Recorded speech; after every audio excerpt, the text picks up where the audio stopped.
जय हे जगती के प्रथम राष्ट्र भारत। मित्रों, आज एक बार फिर आपके सामने हूँ संकल्प में आने वाले एक नए शब्द के साथ। वो शब्द है जम्बू द्वीपे। इसी के साथ मैं अपने साथी और अपने पूज्य सभी पंडितों को ये आग्रह करना चाहता हूँ कि जब भी वे यज्ञ अनुष्ठान करें, पूजा कथा कुछ भी कार्यक्रम करें और संकल्प का वाचन करें, तो अपने यजमान को, अपने भक्त को जरूर बताएं इसकी क्या गरिमा है, क्या महिमा है, हमारा जम्बू द्वीप क्या है। इससे पहले मैंने संकल्प में आने वाले ब्रह्मण द्वितीय परार्धे श्री श्वेत बाराकल्पे सप्तमे वैवस्वत मन्वंतरे अष्टाविंशतितमे युग चतुष्के कलियुगे कलि प्रथम चरणे इन सब पे चर्चा कर ली है। आज हमारा आपके समक्ष केवल यही विषय है कि जम्बू द्वीपे यानी क्या। आज तो हमारा भारत है, आप सभी जानते हैं, कश्मीर से कन्याकुमारी, अटक से कटक सब कुछ है, लेकिन जम्बू द्वीप कितना था? वह जम्बू द्वीप इससे कई गुना विशाल था, यानी कि बहुत बड़ा, बहुत विशाल। तो हमारी इतनी महान परंपरा में इतना महान हमारे देश का भूगोल, इतना श्रेष्ठ हमारे देश का इतिहास, और जब वो हमारे संकल्प में आता है तो हमें उसको एक बार जरूर बताना चाहिए ताकि हम अपने पे गर्व कर सकें, क्योंकि गर्व नहीं है तो कुछ नहीं है। स्वाभिमान अवश्य होना चाहिए अपने देश पर भी, अपनी संस्कृति पर भी। तो आइए एक बार आप देखिए, ये है आपके सामने जम्बू द्वीप। दक्षिण महासागर के बीच से शुरू हुआ, आप देख रहे हैं भारत का छोटा सा स्वरूप जो आज के जैसा है, लेकिन जितना भी ये पीले कलर में दिख रहा है मित्रों, ये पूरा है। और इतना ही नहीं, हिमालय के चतुर्दिक फैलिक जो बसाहट है, चारों तरफ विस्तृत जो बसाहट है उस जमाने की, वो कहलाती थी जम्बू द्वीप। इसको और आप देख सकते हैं, अभी मैं और छोटा करूंगा तब आपको एकदम क्लियर दिखेगा। ये देखिए, ये है जम्बू द्वीप। इतना विशाल हमारा देश कहलाया है। इसके साथ आइए अब मैं आपको एक बार अपने विषय की तरफ ले चलता हूं मित्रों, और हमारा विषय है जम्बू द्वीपे यानी क्या है। जैसा कि हम पहले चर्चा कर चुके हैं कि हमारी कालगणना के अनुसार इस धरती पर न्यूनाधिन्यून 12 करोड़ वर्ष पूर्व मानवोत्पत्ति हुई थी। कई विद्वानों ने इसके बारे में बहुत कुछ कहा है। आधुनिक भूगर्भ शास्त्रियों के अनुसार भी यही लगभग बातें सिद्ध होती हैं।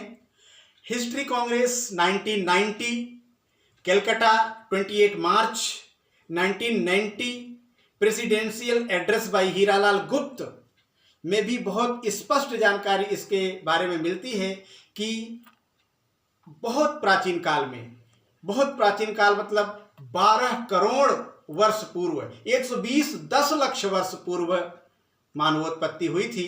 मानसरोवर के पास मेरु यानी कैलाश पर्वत पर अमैथुनी सृष्टि, कौशिकी विद्या, क्लोनिंग साइंस, ये सब का वर्णन हम लगभग जानते हैं चर्चा में।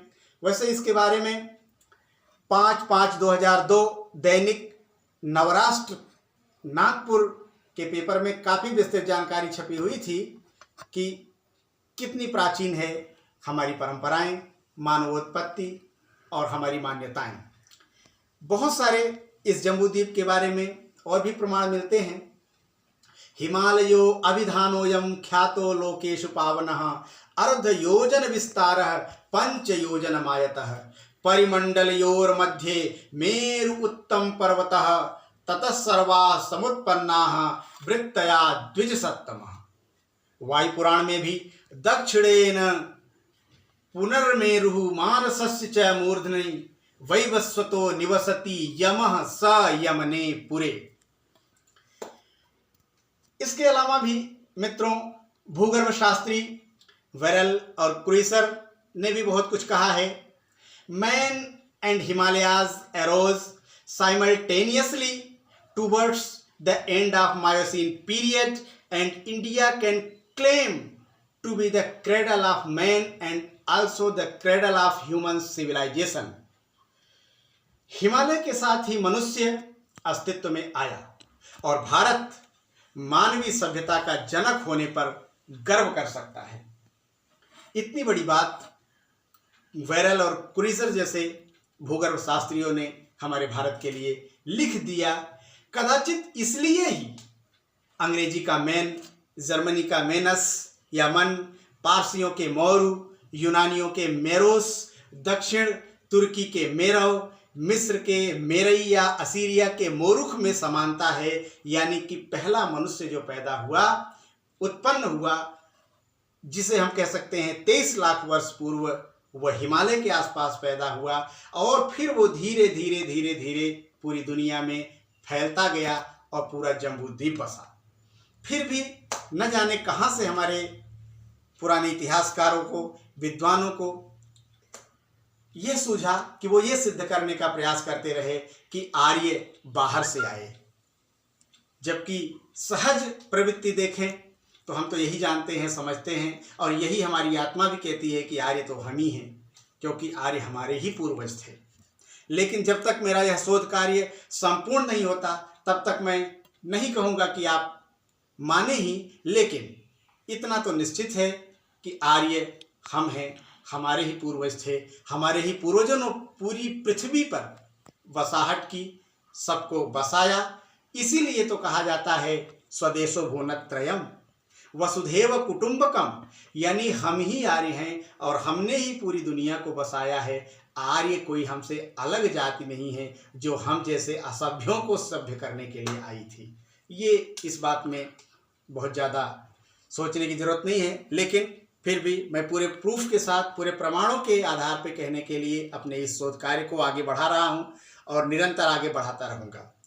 मित्रों, इस प्रकार जैसा कि मैंने बताया, मनुष्य जन्म के बाद धीरे धीरे सर्वप्रथम हिमालय पे और उसके बाद चारों तरफ उसके चतुर्दिक मनुष्य फैलता गया और जम्बूद्वीप बसता गया और कुछ नियम बनाने आवश्यक हुए। फिर कुटुंब बना, कुटुंब से समाज बना, समाज धारणा हेतु धर्म की निर्मित हुई, फिर राष्ट्र बना, राज व्यवस्थाएं निर्मित हुई। यही था सबसे पहले और सबसे प्राचीन, सनातन एवं नित्य नूतन वैदिक राष्ट्र। यहाँ के एक महान राजा मांधाता का विस्तृत वर्णन प्राचीन ग्रंथों में उपलब्ध होता है और इन्हीं का स्मरण करने के लिए कदाचित उस समय की प्रजा ने या उसके बाद के लोगों ने हिमालय पर्वत की एक चोटी का नाम भी मांधाता के नाम से कर दिया गया। महाभारत में वर्णन है, यत्र सूर्य उदेति स्म यत्र च परितिष्ठति ततः सर्वा यौवनास्वैहि मांधाता क्षेत्र मुच्यते। वो सब कुछ जिसे आज जम्बूद्वीप कह सकते हैं, वो सब कुछ मांधाता क्षेत्र मुच्यते, मांधाता जी का क्षेत्र था। आज भी मानसरोवर की परिक्रमा करते समय मांधाता चोटी और उसके ठीक सामने कैलाश के दर्शन होते हैं। राजा मांधाता के समय ही जन संक्रमण हिमालय के चारों ओर होने लगा था और उनके समय में ही पूरी बसाहट हो गई, यानी जम्बूद्वीप की पूरी बसाहट प्रारंभ हुई और पूर्ण भी हुई। हिमालय को मध्य मान करके चतुर्दिक फैली हुई इस मानव बसाहट को नाम मिला था जम्बूद्वीप।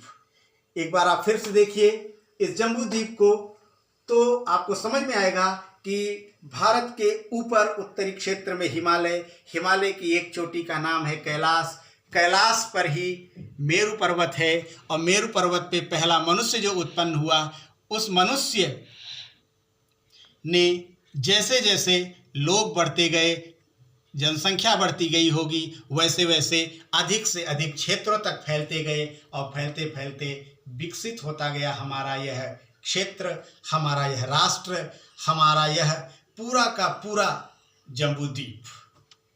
तो इस तरफ भारत का ही, आज के भारत का ही एक प्राचीन नाम हम मान सकते हैं जम्बूद्वीप। कल्पना करिए इतना विशाल जो भारत कभी जम्बूद्वीप के नाम से जाना जाता रहा होगा, कितना उसका गौरव रहा होगा। आगे और भी वर्णन मिलता है इस जम्बूद्वीप के बारे में। महाभारत में भी ऐसा मिलता है कि इस महाभारत के युद्ध में जम्बूद्वीप से बंधु बांधव एकत्रित हुए थे। इस प्रकार मित्रों जो संपूर्ण जम्बू द्वीप बसा, यद्यपि इस जम्बू द्वीप में भी आगे और भी क्षेत्र अलग अलग नामों से विकसित होते रहे, और मनुस्मृति में अगर देखें हम तो मनुस्मृति में इस जम्बू द्वीप के भी 3 हिस्से विशेष रूप से चर्चित हैं, विशेष रूप से उल्लिखित हैं। वो है ब्रह्मावर्त, मध्य देश और आर्यावर्त। अब इस जम्बू द्वीप में जो ये 3 स्थानों का वर्णन मिलता है, उनके क्षेत्रफल क्या थे, उनकी सीमाएं क्या थी, वो भी सब वहाँ उपलब्ध है। उसकी चर्चा मैं कभी और करूँगा। लेकिन इतना जानिए कि यह जम्बू द्वीप है, हमारे पूर्वजों ने संकल्प में इसीलिए इसको निबद्ध किया है ताकि हम अपने इतिहास और अपने भूगोल से परिचित होते रहें। क्योंकि बड़े बड़े जब प्राचीन विदेशी विद्वानों ने कहा है, विदेशी इतिहासकारों ने कहा है, तो हमें क्यों नहीं कहना चाहिए। आप जैसा कि मैंने बताया कि जब भूगर्भ शास्त्री वेरेल और क्रूइजर कह सकते हैं कि man and Himalayas arose simultaneously towards the end of Miocene period and India can claim to be the cradle of man and also the cradle of human civilisation. Himalaya के साथ ही मनुष्य अस्तित्व में आया और भारत मानवीय सभ्यता का जनक होने पर गर्व कर सकता है, तो हम क्यों ना करें ये गर्व। क्यों, भारत है ही उतना गौरवशाली। तो आइए हम इस जम्बू द्वीप को मन में बसाते हुए एक बार इस भारत की वंदना करें, और इसी के साथ मैं अपनी वाणी को विराम दूंगा। जय हे जगती के प्रथम राष्ट्र भारत, वंदे भारत मातरम।